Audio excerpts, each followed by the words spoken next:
So a few of you guys have asked me, Imago Loop or Fatebringer, and it's an interesting question which comes with a good few considerations. At the same time though, it can be answered kind of easily, so we're going to look into it in this video. Firstly though, for the purposes of this video, we're going to assume that the Imago Loop has the Fatebringer role because that's the basis on how I'm going to compare these two weapons. The number one reason, of course, that these weapons are popular is because of the perk set. So anyway, the easiest way to start out is by comparing their base stats. Of course, they are both 21 rate of fire, 81 impact hand cannons. The base range of Imago Loop is 40 points, but that can however be maxed up to 62 points, which is max range for a hand cannon. The Fatebringer also has 40 points of range, but it cannot go above or below that number as there are no range bonuses or penalties on the weapon. So both weapons start with the same range, but with rollable perks like Hammer Forged or Rifle Barrel, you can achieve higher range with the Imago Loop, and we'll talk about that more in a moment. Base stability is the same on both of the weapons with no upgrade nodes selected.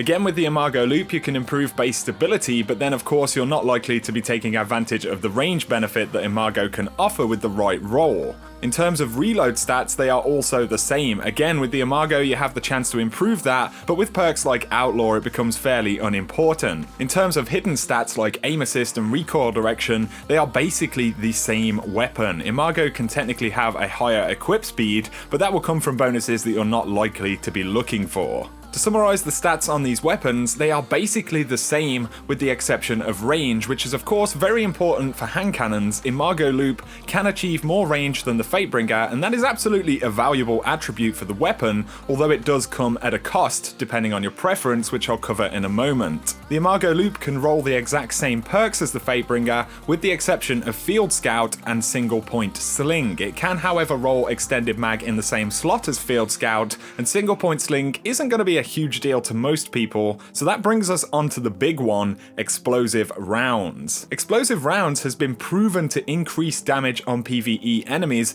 in nearly every single case. It can increase damage by up to 50% on shielded enemies, with a lesser damage increase from around 5% upwards depending on enemy type and critical or non-critical hits. Either way, the explosive rounds will almost exclusively improve damage on PvE enemies. On top of this, there is no damage fall off for explosive rounds, so while you will see damage fall off for precision or non-precision shots, you will not see damage fall off on the bonus damage that explosive rounds does. And so, with hand cannons operating the way they currently do, explosive rounds is a pretty big deal on these weapons in PvE. Some players though really don't like explosive rounds because of the way they feel, or perhaps the fact that they intrude upon precision damage, and that is absolutely fine. It is however safe to say that explosive rounds are very beneficial for both damage and damage drop-off across the board. In the case of the Fatebringer, explosive rounds goes a long way to improving performance at any range beyond what's immediately in front of you, honestly. And I've spoken about explosive rounds so much because it's the number one challenge that Imago Loop faces in this comparison. I feel like most players do opt to use explosive rounds on the Fatebringer.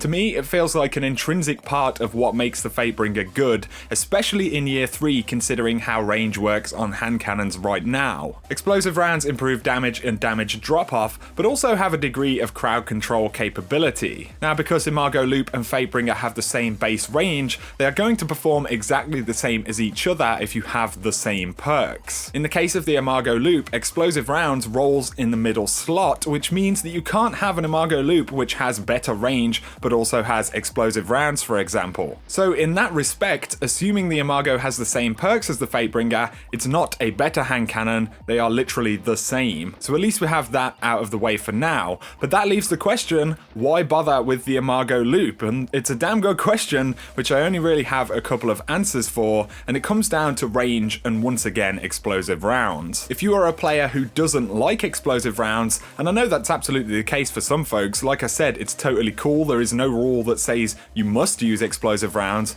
Either way, if that is you, then technically the Imago Loop is probably the better hand cannon. Without explosive rounds in in the middle column, you can roll rifle barrel or hammer forged as fantastic range options. Like I said, Imago Loop can be a max range hand cannon, and in comparison to Fatebringer, if you're rocking a max range roll, then you will do very well at range. You'll get more precision kills at range, and your base damage drop off will be less than what you would see with the Fatebringer. In contrast though, you will lose the bonus damage that you get from explosive rounds, which like I said, can do up to 50% bonus damage on shielded enemies and generally deals more non-precision area damage. And that's really all it comes down to. Both the Fatebringer and Imago Loop with Outlaw, Firefly, and Explosive rounds are incredibly good PvE hand cannons, and they are literally as good as each other. Of course, we're talking about, the perks, the legendary version. Having elemental damage is a completely unrelated thing. But the Imago Loop with the same roll as the Fatebringer but with range instead of explosive rounds, it is still a fantastic PvE hand cannon. For me though, despite my love for this Imago Loop which I got during year 2, I prefer the Fatebringer in general. The main reason being that I don't have explosive rounds on my Imago Loop,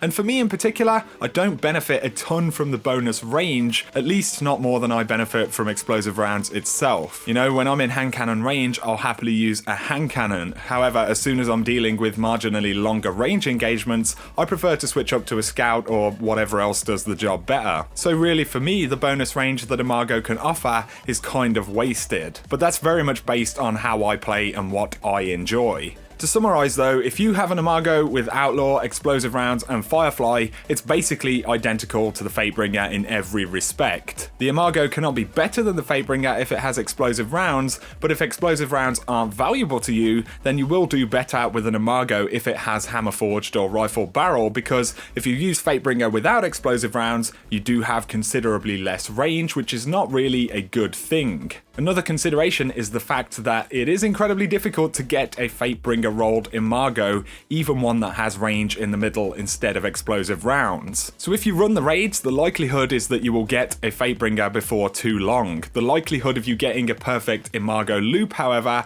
is considerably lower, and that's another reason that Imago Loop loses this battle for me at least. However, for any players who do not raid, Imago Loop is still a very, very good hand cannon. Even though it may be extremely difficult to get the Fatebringer roll, you can still roll an Imago with a ton of great PvE perks, which will easily rival most hand cannons for PvE content. So also bear that in mind. Fatebringer and the roll is not the only good PvE option, but it is about as good as it gets. So that's my comparison between these two weapons, guys, and my thoughts. Let me know your thoughts in the comment section below though. I hope you have found the video interesting, and if you have, feel free to drop a like below, and also consider hitting subscribe if you want to see more Destiny content. But for now, you guys have an awesome day.